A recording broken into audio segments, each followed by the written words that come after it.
Oh, le sujet sensible. Bon, moi je suis dans l'équipe soignante, je suis kiné. Et ils m'ont dit à la base, fais-toi vacciner. J'ai dit non. J'ai dit je suis jeune, je suis en bonne santé, je suis un peu con, j'ai peur, mes patients sont tous vaccinés, et les vaccins ils bloquent pas la transmission du virus. Du coup j'ai arrêté de bosser. Et après j'ai réfléchi, je me suis dit bon allez JB, c'est juste une petite piqûre, c'est rien, fais-le, t'as plus d'argent sur ton compte en banque. Et le matin où je vais pour me faire vacciner, je fais un petit test. Positif. Le destin? Non. 4 jours avant, j'avais demandé à des potes qui l'avaient de me cracher dans la bouche. Ah, t'aimes ça, hein? Allez, ouvre la bouche là. Ah, faudra que je pense à nettoyer après. Mais du coup, ils m'ont réautorisé à travailler. Moi, je leur ai dit, mais je suis pas vacciné. Ils m'ont dit non. J'ai dit, mais je peux rebosser. Ils m'ont dit oui. J'ai dit pourquoi? Ils m'ont dit, on sait pas.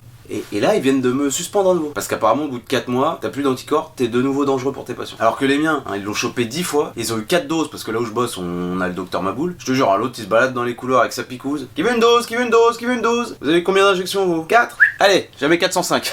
Mais moi, aujourd'hui, le problème, c'est que j'ai encore moins envie de le faire qu'avant. Le Covid, il est là depuis 2 ans, tout le monde l'a chopé, la plupart des gens sont vaccinés, y a plus de restrictions, les réas sont pas surchargés. On peut de nouveau faire des touzes avec pour seule crainte de choper une MST. T'es pour moi de faire vacciner aujourd'hui, ça a autant de sens que d'arrêter de fumer, alors qu'on vient de t'annoncer que t'étais en phase terminale d'un cancer des poumons. Alors voilà monsieur, il vous reste que 3 semaines à vivre. Ah, vous pouvez terminer tous vos paquets. Même fumer sans filtre. Vous pouvez même lécher le cendrier, il se passera rien de plus, hein, vous allez crever. Hein, bon, moi du coup, je me suis dit, j'attends la décision de l'HAS. Alors l'HAS, c'est la Haute Autorité de Santé. C'est une autorité totalement indépendante, hein, dont le président est choisi par le président de la République.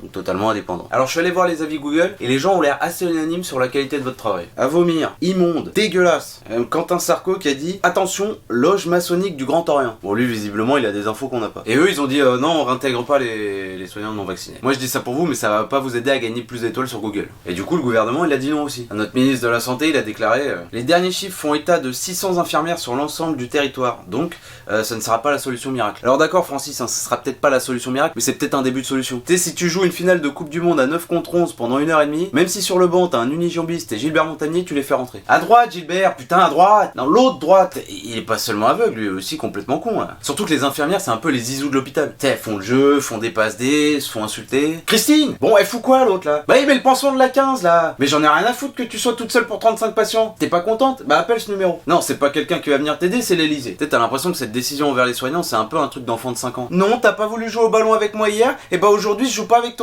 Non, et bah je vais jouer tout seul contre le mur. Alors évidemment que le vaccin il a permis aux personnes les plus vulnérables de pas mourir. C'est pas le sujet. Mais aujourd'hui ils sont déjà tous vaccinés. Donc à quoi ça sert de continuer de... Moi je me rappelle pendant la crise, la première vague, personne n'était vacciné. Et pourtant on bossait quand même. Il y avait pas de... Et ça dérangeait personne. Hein, on était même applaudis à 20h. Bravo!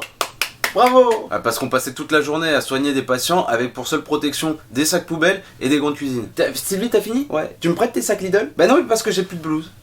En plus, au début du Covid, tout le monde flippait, tu vois, parce qu'on savait pas ce que c'était. Moi, je te jure, le médecin, il est venu me voir, il m'a dit bon, JB, il faut que tu prennes en charge les patients qui ont le Covid, faut leur faire de la kiné respiratoire, ils toussent. Alors, moi, j'ai entendu bon, JB, il faut que tu prennes en charge les patients qui ont le sida, que tu leur fasses des prises de sang et que tu jongles avec les seringues. Mais je l'ai fait, tu vois. Et maintenant que la situation est plus ou moins stable, on sert plus à rien. Moi, je dis ça, mais c'est dommage, hein, ça va pas donner envie aux gens de venir bosser à l'hôpital ou autre. Hein. Bon, en même temps, quand tu vois l'état de l'hôpital, franchement, si c'est pour bosser 60 heures par semaine pour 2000 € brut, vaut mieux montrer son cul sur Instagram. C'est moins fatigant et tu gagnes beaucoup plus. Bon, t'es pas à l'abri de recevoir une photo de tub en DM, mais c'est peut-être mieux que de la recevoir dans le